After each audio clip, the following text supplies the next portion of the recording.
Good morning दोस्तों। आज मैं आप सभी के लिए लेकर आया हूँ 24, 25 और 26 मई 2022 ईस्वी का करंट अफेयर्स। तो चलिए हम लोग देखते हैं। तो आज का सबसे पहले स्टार्ट करते हैं एक मोटिवेशनल वाक्य के साथ कि ना संघर्ष ना तकलीफ तो क्या खाक मजा है जीने में, बड़े बड़े तूफान थम जाते हैं जब आग लगी हो सीने में। तो हम ये बता दें कि सफलता पाने के लिए सीने में ही आग को लगाने यानी कि मेहनत जो है एकदम हर हाल में करते रहना है और लगातार मेहनत करना है दोस्तों। तो आज का पहला क्वेश्चन है जो कि बहुत ही इंपॉर्टेंट क्वेश्चन है दोस्तों, वीवीआई क्वेश्चन है कि 23 मई 2022 को राष्ट्रपति रामनाथ कोविंद ने किसे दिल्ली का नया उपराज्यपाल नियुक्त किया है। तो दिल्ली का नया उपराज्यपाल कौन हो गया दोस्तों? पहले कौन था? तो अनिल बैजल थे जिन्होंने इस्तीफा दे दिया, तभी वर्तमान में कौन बन गए हैं? तब विनय कुमार सक्सेना याद रखिएगा। अगर पूछा जाएगा कि दिल्ली के राज्यपाल को जो है उपराज्यपाल को शपथ कौन दिलाता है? ये राष्ट्रपति दिलाते हैं, ये भी याद रखिएगा दोस्तों। तो दिल्ली के उपराज्यपाल विनय कुमार सक्सेना दिल्ली के 22वें उपराज्यपाल होंगे। दिल्ली की चर्चा अनुच्छेद कितना में दोस्तों? तो अनुच्छेद 239 के डबल ए में, और संविधान संशोधन 69 में भी चर्चा किया गया है दोस्तों दिल्ली के बारे में। KVIC यानी कि khadi and village industrial commission यानी कि खादी एवं ग्रामो उद्योग कमीशन तो दोस्तों इसकी स्थापना 1956 एक्ट के तहत होती है। मंत्रालय है MSAP यानी कि मिनिमम एंड स्मॉल। खादी उत्कृष्टता केंद्र की स्थापना कहाँ में हुआ दोस्तों? तो दिल्ली में भी याद रखिएगा दोस्तों। त्रिपुरा के नए मुख्यमंत्री हाल ही में कौन बन गए हैं? तो मानिक शाह बन गए हैं, ये भी याद रखिएगा। ऑस्ट्रेलिया का नया प्रधानमंत्री, बहुत ही इंपॉर्टेंट क्वेश्चन है दोस्तों। ऑस्ट्रेलिया जो है क्वाड का सदस्य देश है। क्वाड में कौन कौन देश दोस्तों? भारत, जापान, ऑस्ट्रेलिया और अमेरिका। तो ऑस्ट्रेलिया के नए प्रधानमंत्री कौन होंगे? तो एंथनी एल्बनी, याद रखिएगा दोस्तों। अगला क्वेश्चन हो जाएगा कि हाल ही में भारतीय रेलवे और किस संस्थान ने भारत का पहला स्वदेशी हाइपर लूप विकसित करने के लिए साझेदारी की है? तो हाइपर लूप जो दोस्तों है यह एक प्रकार का, हम बात करें हाइपर लूप जो होगा ऐसा होगा दोस्तों, यह एक प्रकार का क्या होगा? ये वैक्यूम ट्यूब होगा दोस्तों। इसमें यातायात किया जाएगा, याद रखिएगा दोस्तों। वैक्यूम ट्यूब, इसमें जो है दोस्तों ऊपर चुंबक लगा रहेगा और नीचे भी चुंबक लगा रहेगा, इनमें निर्वात रहेगा और इसमें से परिवहन किया जाएगा दोस्तों। स्पीड बहुत ज़्यादा होगी।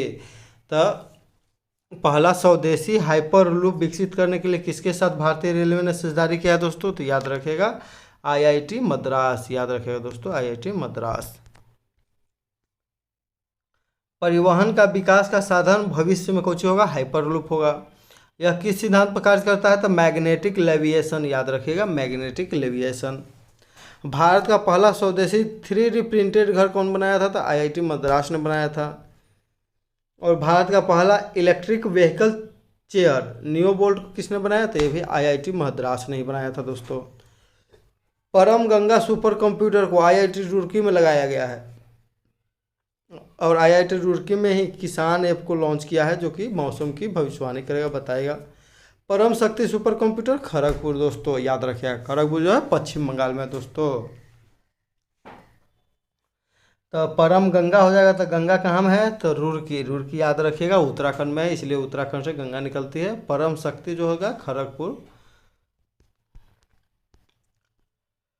अगला क्वेश्चन है दोस्तों कि हाल ही में किस संगठन ने भारत के 10 लाख आशा कार्यकर्ताओं को ग्लोबल हेल्थ लीडर्स अवार्ड से सम्मानित किया है? तो आशा कार्यकर्ता जो दोस्तों होती है आंगनबाड़ी में जो होती है आशा कार्यकर्ता होती है, तो इन सभी को 10 लाख आशा कार्यकर्ता को ग्लोबल हेल्थ लीडरशिप अवार्ड से सम्मानित किया किसने? तो ये हो जाएगा विश्व स्वास्थ्य संगठन ने दोस्तों, याद रखिएगा। बहुत ही बढ़िया क्वेश्चन है। आशा के फुल फॉर्म की बात करेंगे दोस्तों तो accredit social health activist. WHO की स्थापना 7 अप्रैल 1948 को होता है, जिसके वर्तमान में अध्यक्ष है डॉक्टर टेड्रोस गैब्रियल। UN के महासचिव कौन है दोस्तों? तो UN की स्थापना की बात करें तो 24 अक्टूबर 1945 को होती है। इसके वर्तमान में जो है महासचिव है एंटोनियो गुटेरेस जो कि पुर्तगाल के पूर्व प्रधानमंत्री हैं। जबकि संयुक्त राष्ट्र महासभा का अध्यक्ष कौन है? तो अब्दुल्ला शाहिद मालदीव के संयुक्त राष्ट्र महासभा को क्या कहा जाता है? तो विश्व की लघु संसद कहा जाता है दोस्तों, याद रखिएगा।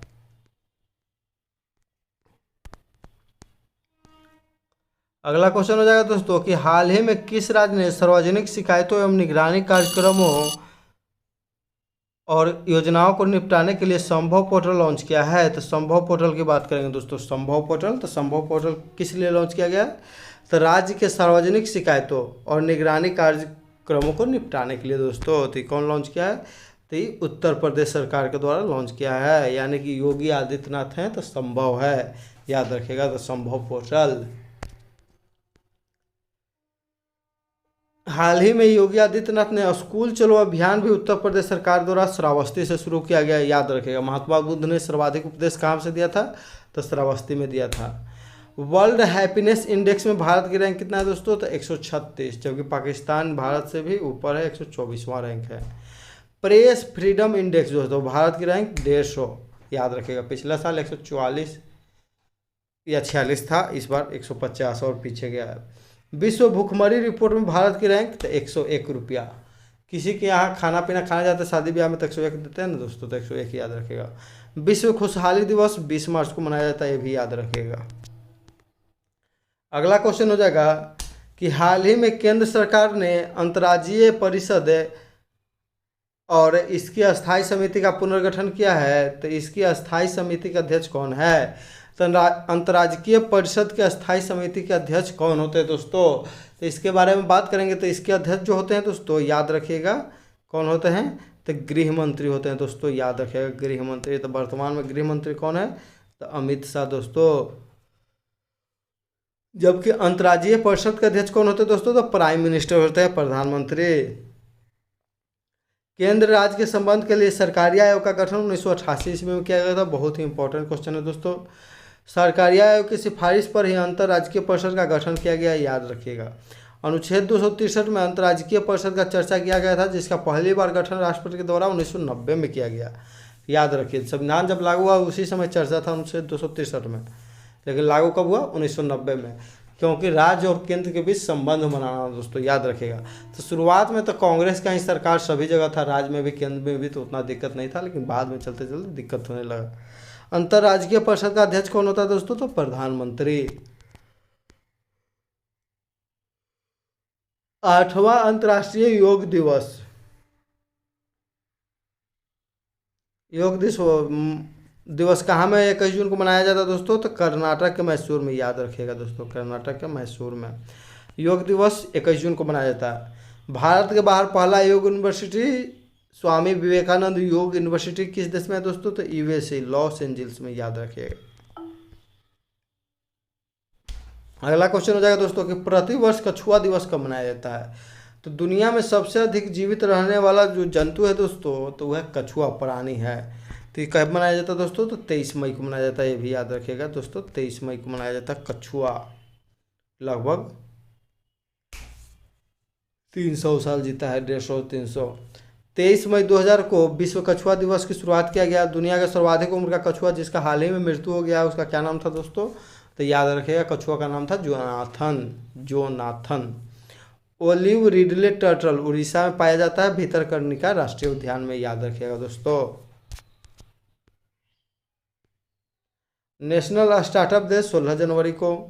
वीर बाल दिवस दोस्तों 26 दिसंबर 2022 से मनाया जाएगा। इसकी घोषणा प्रधानमंत्री नरेंद्र मोदी ने किया है। यह जो है गुरु गोविंद सिंह के 4 बेटों के जो दोस्तों शहीद हुए थे, उन्हीं के याद में मनाया जाएगा वीर बाल दिवस। अगला क्वेश्चन हो जाएगा कि 22 मई 2022 को किसने 2021-22 के इंग्लिश प्रीमियर लीग का खिताब जीता है? तो इंग्लिश प्रीमियर लीग की बात करें दोस्तों, तो यह फुटबॉल से संबंधित है, याद रखिएगा। फुटबॉल को सॉकर भी बोलते हैं दोस्तों। तो इसको जीता है किसने? तो मैनचेस्टर सिटी, याद रखिएगा। और किसे हरा कर जीता है दोस्तों? तो एस्टन विला को, मैनचेस्टर सिटी ने विला को हरा कर जीता है।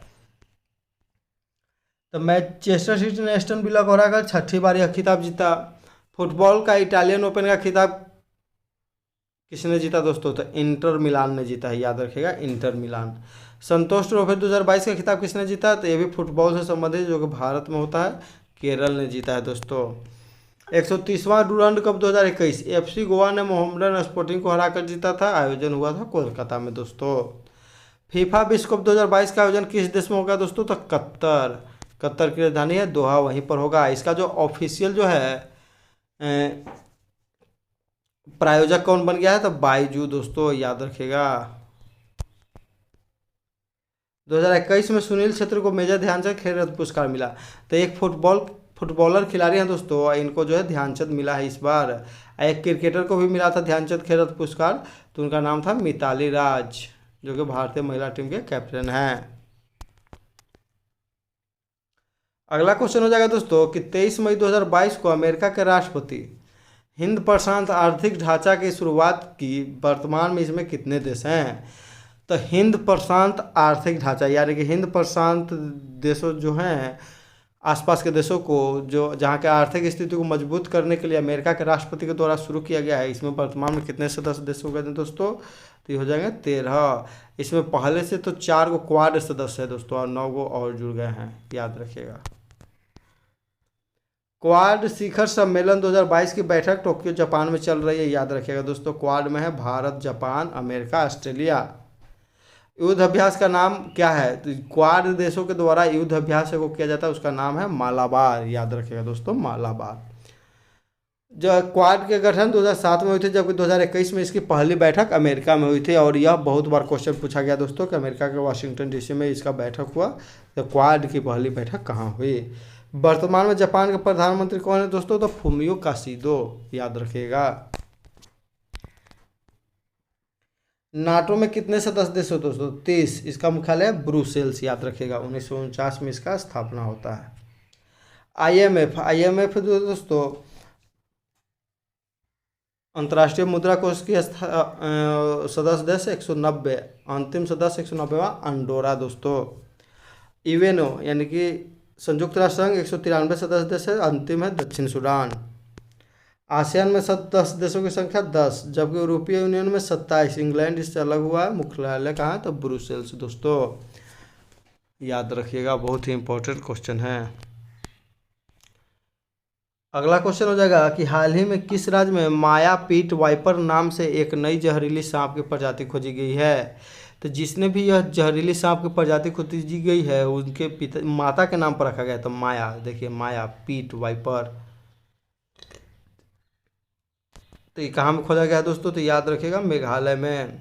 म से माया, म से मेघालय, ये भी याद रखिएगा। कहाँ में खोजा गया? माया पीट वाइपर, मेघालय में। नामकरण किया गया सेना के अधिकारी के मां के नाम पर। दुनिया का सबसे जहरीली सांप रसलस वाइपर नाम है दोस्तों, याद रखिएगा। चेरी ब्लॉसम फेस्टिवल का आयोजन मेघालय में किया गया दोस्तों, याद रखिएगा। असम राइफल का मुख्यालय शिमला में स्थित है। अध्यक्ष इसके प्रदीप चंद्र नैयर। असम राइफल को पूर्वोत्तर का प्रहरी भी कहा जाता है दोस्तों, ये भी याद रखिएगा। भारत के संघीय स्मार्ट सिटी कहाँ में दोस्तों? तो भारत के संघीय नहीं हो जाएगा, 100वां स्मार्ट सिटी शिलोंग दोस्तों। अब पहला कौन था? तो भुवनेश्वर।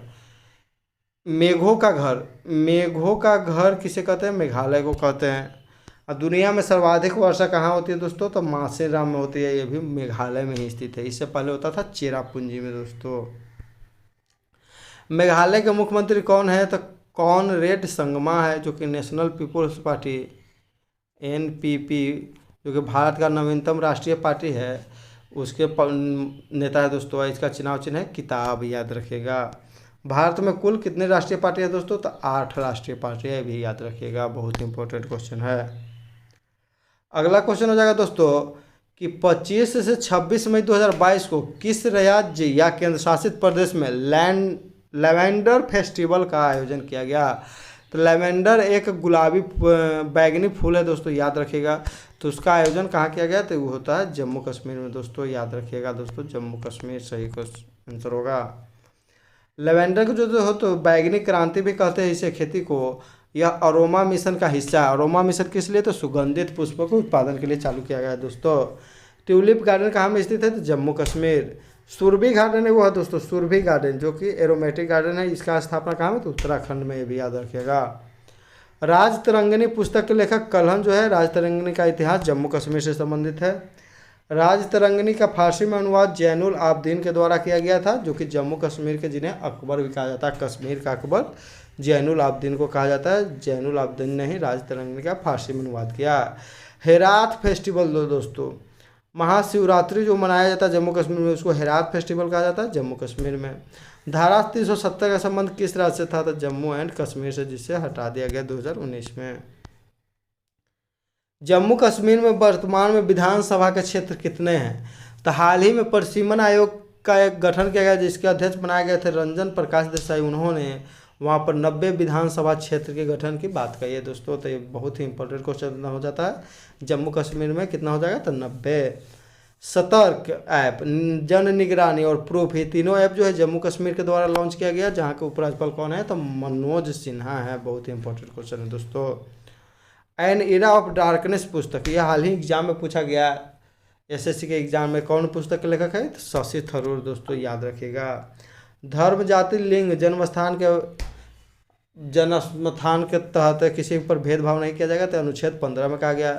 तानसेन सम्मान कौन राज्य सरकार देता है? मध्य प्रदेश। तानसेन सम्मान हो गया दोस्तों। व्यास सम्मान भी वही देता है। लता मंगेशकर सम्मान की घोषणा भी वही किया है। The God of a small thing पुस्तक लेखक है अरुंधति राय। पहले संगीतकार जिन्हें भारत रत्न से सम्मानित किया तो 1900 सुब्बुलक्ष्मी को सम्मानित किया गया दोस्तों 1998 में, याद रखिएगा। लता मंगेशकर को 2001 में। एनसीईआरटी के अध्यक्ष कौन है? तो दिनेश प्रसाद सकलानी, जबकि सीबीएसई के अध्यक्ष निधि छिब्बर। लज्जा पुस्तक के लेखक तस्लीमा नसरीन दोस्तों, यह भी याद रखिएगा। ट्रेन टू पाकिस्तान पुस्तक के लेखक Khushwant Singh. Asian cricket council का मुख्यालय कोलंबो, जिसके अध्यक्ष कौन है दोस्तों? तो जैसा, याद रखिएगा। भारत में आतंकवाद विरोधी दिवस 21 मई को क्यों मनाया जाता है दोस्तों? 21 मई 1991 ईस्वी में तमिलनाडु के पेरम्बदूर में राजीव गांधी को जो है बम ब्लास्ट में आतंकवादी दुर्घटना में मौत हो गया था। उसी के उपलक्ष्य में मनाया जाता है 21 मई को। विश्व आर्थिक मंच की वार्षिक बैठक 2022 में आयोजित किया गया दावोस में दोस्तों। राम वन सुरंग कहाँ में दोस्तों? जम्मू कश्मीर में। संस्कृति मंत्रालय के द्वारा राजा राम मोहन राय के 250वें जन्मदिन पर प्रतिमा का अनावरण कहाँ में किया जा रहा है? तो राजा राम मोहन राय की बात करें दोस्तों, ये कोलकाता था, याद रखेगा। ब्रह्म समाज की स्थापना किसने किया था दोस्तों? ब्रह्म समाज तो 1828 में किए थे राजा Ram Mohan Roy. Everest base camp फतह करने वाली सबसे कम उम्र के भारतीय पर्वतारोही तो रिदम ममानिया, याद रखिएगा, रिदम ममानिया। इन्फोसिस कंपनी के सीईओ और एमडी किसे बना दिया फिर से? तो सलील पारेख। संगीता सिंह जो है सीबीडीटी के हाल ही में अध्यक्ष बनाई गई है। न्यू डेवलपमेंट बैंक ने भारत में अपना क्षेत्रीय कार्यालय कहाँ में खोला दोस्तों? तो गुजरात में, जिसे गिफ्ट सिटी के नाम से भी जाना जाता है गुजरात को। एंथनी अल्बनीज ऑस्ट्रेलिया के नए प्रधानमंत्री होंगे, पहले भी पता है। गोवा राज्य ने 100% यानी कि 100% विद्युतीकरण का लक्ष्य हासिल किया है दोस्तों, याद रखिएगा। हर घर जल और खुले में शौच मुक्त पहला राज्य कौन है दोस्तों? तो ये भी है गोवा। समान सिविल संहिता एकमात्र राज्य में लागू हुआ, वो भी है गोवा। रेबीज मुक्त राज्य है गोवा। भारत का सबसे छोटा राज्य क्षेत्रफल की दृष्टि से है गोवा। गोवा का मुख्यमंत्री है प्रमोद सावंत, याद रखिएगा। पेटीएम ने विजय शेखर शर्मा को अपना एमडी और सीईओ नियुक्त किया। 20 लाख के अधिक जमा या निकासी पर पैन और आधार अनिवार्य है दोस्तों। 20 लाख से अधिक जमा कीजिएगा या निकासी कीजिएगा तो पैन आधार दोनों देना होगा। नेशनल ज्योग्राफिक सोसाइटी ने विश्व मौसम स्टेशन एवरेस्ट पर स्थापित करने किया, तो माउंट एवरेस्ट पर किया है दोस्तों। मैडम तुसाद संग्रहालय नोएडा में शुरू किया गया। महिला विश्व मुक्केबाजी चैंपियनशिप 52 केजी में निहकत जरीन ने गोल्ड मेडल जीता है, जिनका संबंध है तेलंगाना राज्य से, याद रखिएगा। केरल राज्य सरकार ने भारत का पहला सरकारी ओटीटी मंच लॉन्च किया, तो इसका नाम है सी स्पेस दोस्तों, याद रखिएगा। ओटीटी का फुल फॉर्म होता है ओवर द टॉप, जो इंटरनेट से चलते हैं, जैसे कि नेटफ्लिक्स हो गया, अमेजन प्राइम हो गया, आपका हॉट स्टार हो गया। भारत के नए मुख्य चुनाव आयुक्त कौन बने दोस्तों? तो राजीव कुमार। और नीति आयोग के जो भारत के वर्तमान में उपाध्यक्ष कौन बने हैं दोस्तों? तो सुमन के बेरी, ये भी याद रखिएगा, जो कि बहुत ही महत्वपूर्ण क्वेश्चनों का सेट था दोस्तों, आप सबके लिए बहुत ही फायदेमंद। पिछला वीडियो में क्वेश्चन पूछा गया था कि ज्ञानवापी मस्जिद जहाँ पर है दोस्तों वहाँ पर खुदाई उदाई की बात चल रही है, तो वह कहाँ में है दोस्तों, तो वाराणसी। सही उत्तर देने वाले पृथ्वीराज विप्लव विश्वास जी हैं, सुनीता देवी, स्टडी ब्लॉग, आयुष वर्मा, सुजाता कुमारी, शिवानी सिन्हा और कृष्णा कुमार। इन सभी को ढेरों सारी बधाई एवं शुभकामनाएं दोस्तों आप सभी के लिए। आज का क्वेश्चन रहेगा जिसका आप लोग कमेंट करके जवाब जरूर दीजिएगा कि 23 मई 2022 को राष्ट्रपति रामनाथ कोविंद ने किसे दिल्ली का नया उपराज्यपाल बनाए जाने के लिए घोषणा किया है। तो दिल्ली का नया उपराज्यपाल कौन होगा दोस्तों, इसका आप लोग कमेंट करके जवाब जरूर दीजिए। वीडियो कैसा लगा लाइक कीजिए, कमेंट करके ज़रूर बताइए वीडियो कैसा लगा, शेयर कीजिए, और जो वीडियो पर नए हैं दोस्तों, चैनल पर नए हैं तो कृपया चैनल को सब्सक्राइब करें।